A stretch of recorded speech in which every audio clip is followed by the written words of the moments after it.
नमस्कार विद्यार्थ्यांनो, माझे नाव आहे पंकज मते आणि आज आपण सुरू करणार आहोत इयत्ता 6वीतला धडा क्रमांक 16वा गणित विषयातला धडा क्रमांक 16वा ज्याचे नाव आहे चौकोन. ह्या चौकोन धड्याचा आज आपण शेवटचा भाग पाहणार आहोत, भाग क्रमांक 2.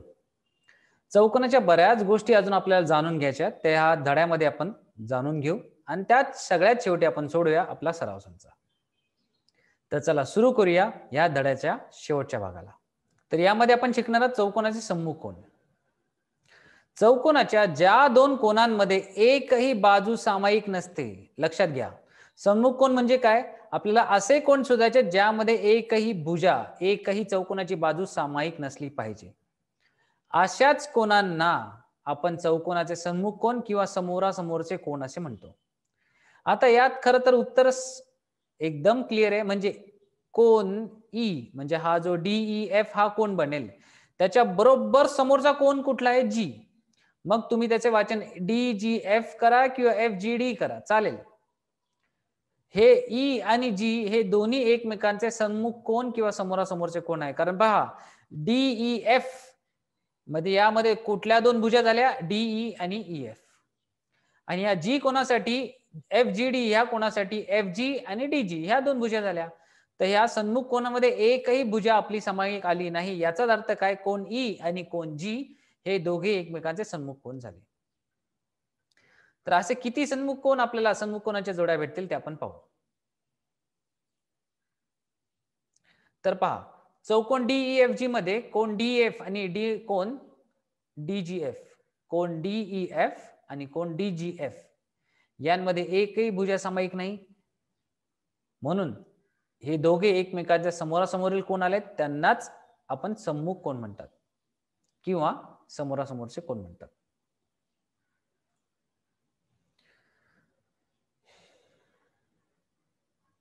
तर हे पहा, या दिलेल्या आकृतीमध्ये आपल्याला सम्मुख कोनांच्या जोड्या किंवा सम्मुख कोनांची नावे आपल्याला यायची. तर एक नाव तर आपल्याला माहिती आहे, DEF आणि दुसरा FGD. हे कोन झाला.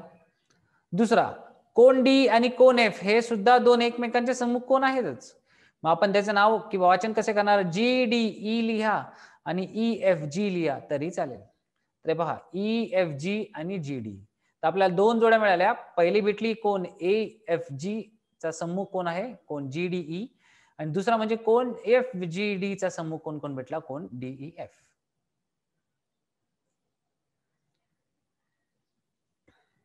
आता पुढचा आहे चौकोनाचा कर्ण. कर्ण म्हणजे काय? तर दोन विरुद्ध सम्मुख कोन जे असतात आपले किंवा दोन विरुद्ध शिरोबिंदू असतात ते म्हणा किंवा एकमेकांचे सम्मुख कोन म्हणा, या कोनांना जोडणारी जी रेषा असते तिला आपण चौकोनाचा कर्ण असे म्हणू शकतो. तर चौकोनाची व्याख्या काय ती आपण पहिले पाहून घेऊ. चौकोनाच्या सम्मुख कोनांचे शिरोबिंदू जोडणारी रेषाखंड म्हणजे चौकोनाचे कर्ण. पहा काय लिहिलंय? चौकोनाच्या सम्मुख कोनांचे शिरोबिंदू. आता कोन DAB जर घेतला तर हा कोन झाला A, त्याचा सम्मुख कोन झाला C म्हणजे कुठला? BCD घ्या. तर या दोन्ही कोनांच्या शिरोबिंदूंना जोडणारी जी भुजा असते किंवा जी रेषा असते त्या रेषाखंडाला आपण काय म्हणतो? चौकोनाचा कर्ण. तर चौकोनामध्ये किती बिंदू आहेत? 4 बिंदू आहेत. 4 बिंदूंमध्ये प्रत्येकी 2-2 बिंदू हे एकमेकांचे शिरोबिंदू किंवा एकमेकांचे परफेक्ट समोरासमोरीलचे कोन मिळतात.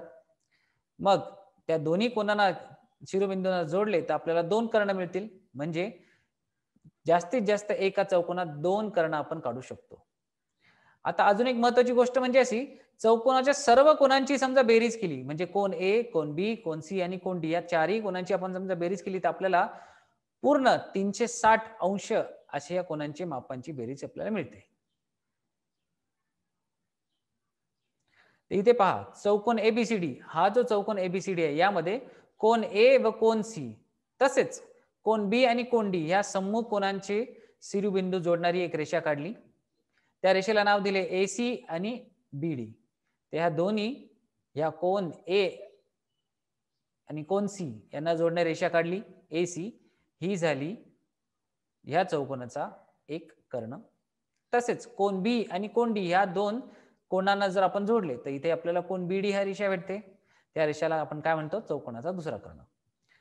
तर पहा, रेख AC व रेख AD हे चौकोन ABCD चे कर्ण आहेत. कर्ण AC हा खरं तर कोण A आणि कोण C हे दोन सम्मुख कोणांचे शिरोबिंदू जोडून आपल्याला ही रेषा मिळाली. तसेच कोण BD, कोण B आणि कोण D हे दोन्ही शिरोबिंदू जोडले तेव्हा आपल्याला हा BD हा रेषाखंड भेटला, जो आहे चौकोनाचा दुसरा कर्ण. आता पहा, सगळ्यात पुढचं म्हणजे बहुभुजाकृती. बहु म्हणजे जास्त, म्हणजे दोनापेक्षा तीनापेक्षा जास्त. भुजा म्हणजे बाजू आणि कृती म्हणजे आकृती. तर 3 किंवा 3 पेक्षा जास्त असलेल्या आकृतीला आपण काय म्हणतो? बहुभुजाकृती. तर पहा याची व्याख्या काय आहे? 3 किंवा 3 पेक्षा जास्त बाजू असणाऱ्या बंदिस्त आकृतीला आपण बहुभुजाकृती असे म्हणतो.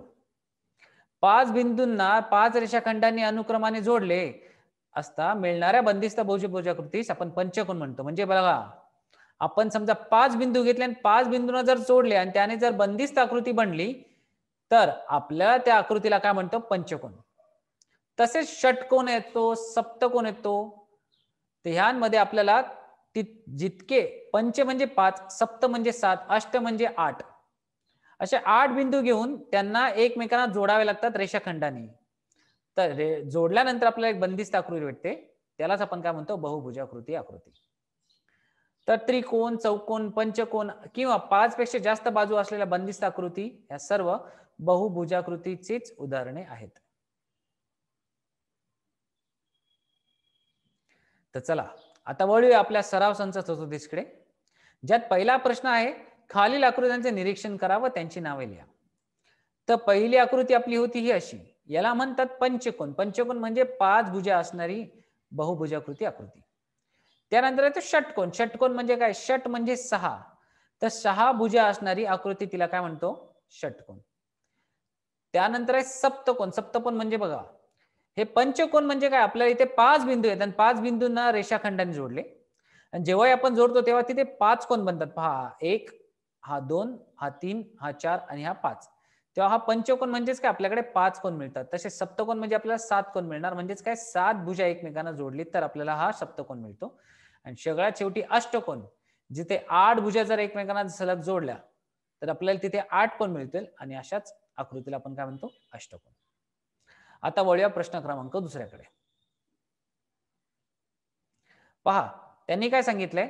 चौकोन XYZW काढा व त्यावरून खालील प्रश्नांची उत्तर लिहा. म्हणजे पहिल्यांदा त्या चौकोनामध्ये सम्मुख कोनांच्या जोड्या लिहायच्यात, सम्मुख कोनांच्या बाजूंच्या जोड्या लिहायच्यात. ह्या सगळ्यांची प्रश्न आपण एक एक करून सोडवू. तर चला, पहिल्यांदा आपण चौरस किंवा चौकोन काढू XYZW. तर सगळ्यात पहिले आपण XYZW हा नावाचा चौकोन काढला.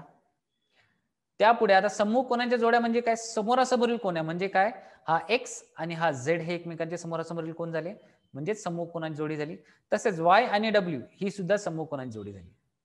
दुसरा प्रश्न आहे सम्मुख बाजूंच्या जोड्या. सम्मुख बाजू म्हणजे काय? समोरासमोरील बाजू ज्यांचे शिरोबिंदू समान नाहीत. मग XY आणि ZW ह्या दोन बाजू घ्या किंवा WX आणि YZ ह्या दोन बाजू घ्या. या दोन्ही एकमेकांच्या समोरासमोरील बाजू आहेत, त्यामुळे या सम्मुख बाजूंच्या जोड्या झाल्या. आता लगतच्या बाजूंच्या जोड्या म्हणजे काय?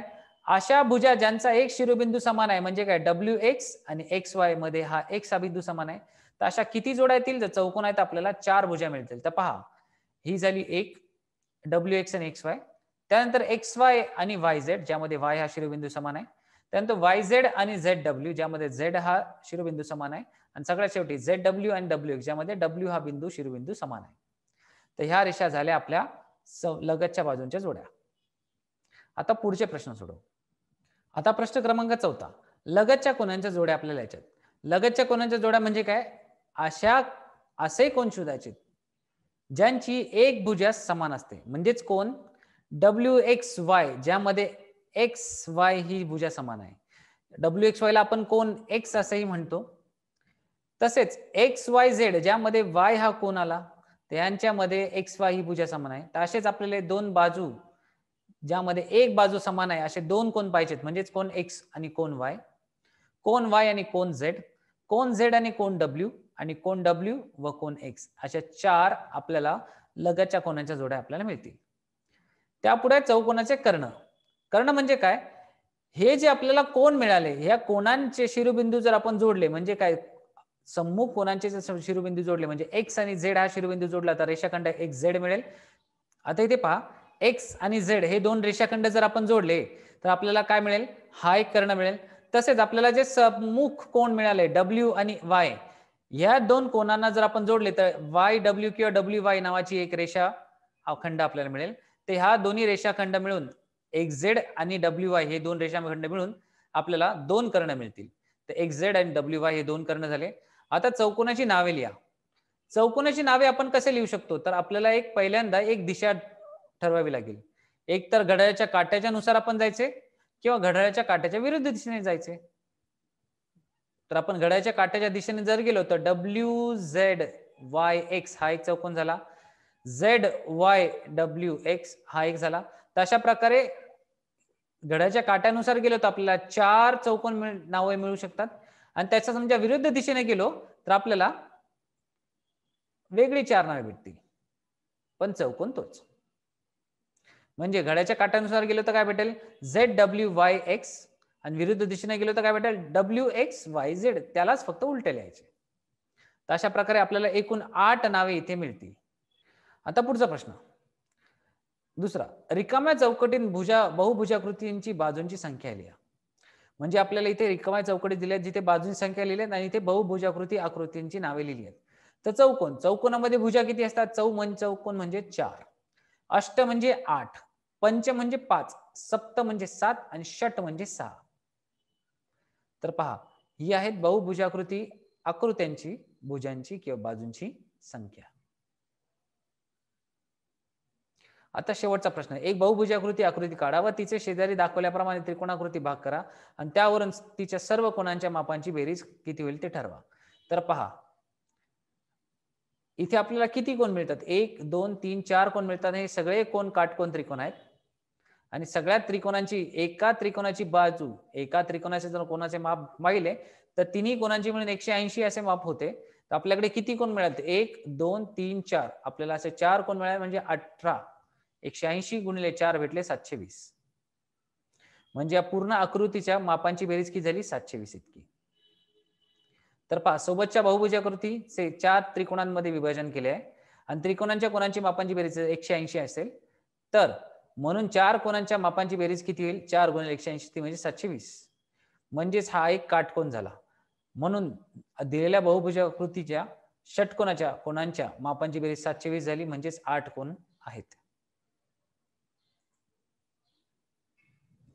तर आज आपण काय शिकलो, आज आपण उरलेल्या चौकोनाच्या महत्वाच्या बाबी आज लक्षात घेतल्या, त्यांना ओळखले, त्यावरती असलेले प्रश्न संच किंवा प्रश्न सराव संचातले ते आपण सोडवले. आता आपण इथेच थांबूयात. पुढच्या भागात नवीन धडा सुरू करूया. तोपर्यंत धन्यवाद.